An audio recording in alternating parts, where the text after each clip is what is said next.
Greetings, my name is Dr. Preetham Ghosh. I am a classical homeopathic physician and consultant. Today's topic, how active infection causes passive infection. Now, infection is very common. People do take medicine and then they believe that the infection is gone. But the problem is here. Problem starts exactly from here. Here the passive infection occurs. How? That this type of microbes, when they die, they actually release toxin into your body, and the toxin directly mixes inside your blood. And as you know, blood rushes everywhere inside your body. It moves entire body and causes problem. For example, suppose you have a infection today and you have taken a medicine.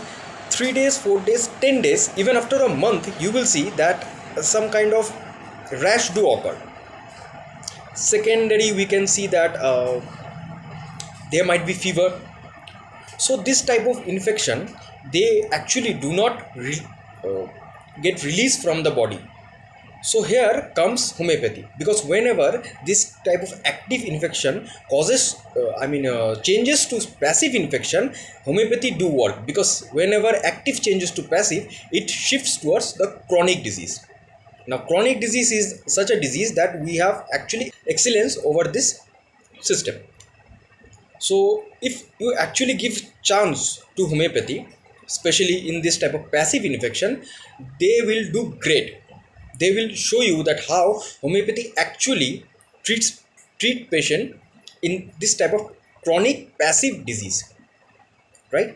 So online consultation is there, you can take, and if anybody wants to join me, wants to meet me in my clinic, I'm giving you the location in my video.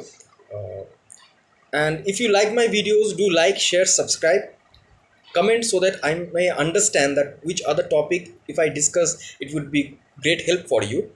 So for today, thank you. नमस्कार, मेरा नाम है doctor प्रीतम घोष. मैं एक classical homeopathic physician और consultant हूँ.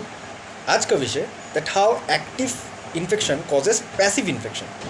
देखिए, infection तो आप सबको ही होता है, आपको सब लोग को ही हुआ है. तो यहाँ पर जो मेन चीज़ है, जैसे अब इन्फेक्शन हुआ है, आप लोग के लिए मेडिसिन लिया है, तो नॉर्मली जो होता है कि जो इन्फेक्शन का कारण है, जैसे बैक्टीरिया हुआ, वायरस हुआ, कुछ भी हुआ, तो वो अंदर बॉडी के अंदर ही मर जाते हैं. प्रॉब्लम कब होता है? जैसे ही वो मर जाते हैं तो उनके अंदर टॉक्सिन रहता है. वो टॉक्सिन आपके ब्लड में, इसका मतलब जो रक्त में फैल जाता है. प्रॉब्लम क्या होता है? धीरे धीरे ऐसे कॉम्प्लिकेशन स्टार्ट होते हैं. जैसे एक एग्जांपल ले लीजिए कि सपोज आज आपको कोई इन्फेक्शन हुआ है, कुछ भी हो सकता है, पेट स्टमक इन्फेक्शन एक्सेट्रा एक्सेट्रा, कुछ भी हो सकता है. तो आप देखेंगे कि 3 दिन, 4 दिन, 10 दिन बाद रैश हो रहा है बॉडी में, या सेकेंडरी जो मैक्सिमम केस में होता है वो क्या होता है कि बुखार आता है. तो ये बहुत दिखता है, ठीक है. तो यही होता है पैसिव इन्फेक्शन. जैसे एक्टिव जो ऑर्गेनिज्म वो तो मर गए, लेकिन उनका जो बॉडी का जो मतलब टॉक्सिन है वो आपके बॉडी में प्रॉब्लम कर रहा है. यहीं से ही होम्योपैथी का शुरुआत होता है.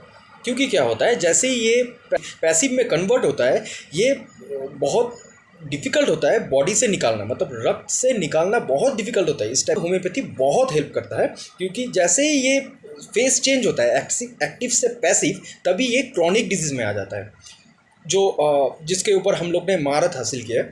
तो इसमें क्या होता है, जैसे ही क्रॉनिक डिजीज़ में आ जाता है, होम्योपैथी का जो लेवल है, मतलब जो ट्रीटमेंट है, यहीं से स्टार्ट हो जाता है. अगर आप लोग को ऐसा लगे कि हाँ, यहाँ पर हम होम्योपैथी यूज़ कर सकते हैं, तो आप डेफिनेटली होम्योपैथी को चांस दीजिए. तो प्रॉब्लम है ये धीरे धीरे चला जाएगा, ठीक है. तो अगर मेरा वीडियोस आप लोग को पसंद आए तो लाइक, शेयर, सब्सक्राइब करिएगा और कमेंट करिएगा, तो मुझे समझ में आएगा कि क्या क्या टॉपिक के ऊपर बात करने से आप लोग को बहुत राहत मिल सकता है. और सेकंड जो चीज़ है, ऑनलाइन कंसल्टेशन है, आप लोग ले सकते हैं. अगर किसी को मेरे साथ मिलना है क्लिनिक में आके, तो मैंने आपका जो लोकेशन है वो मैंने दे दिया है वीडियो में. तो आज के लिए इतना ही. धन्यवाद.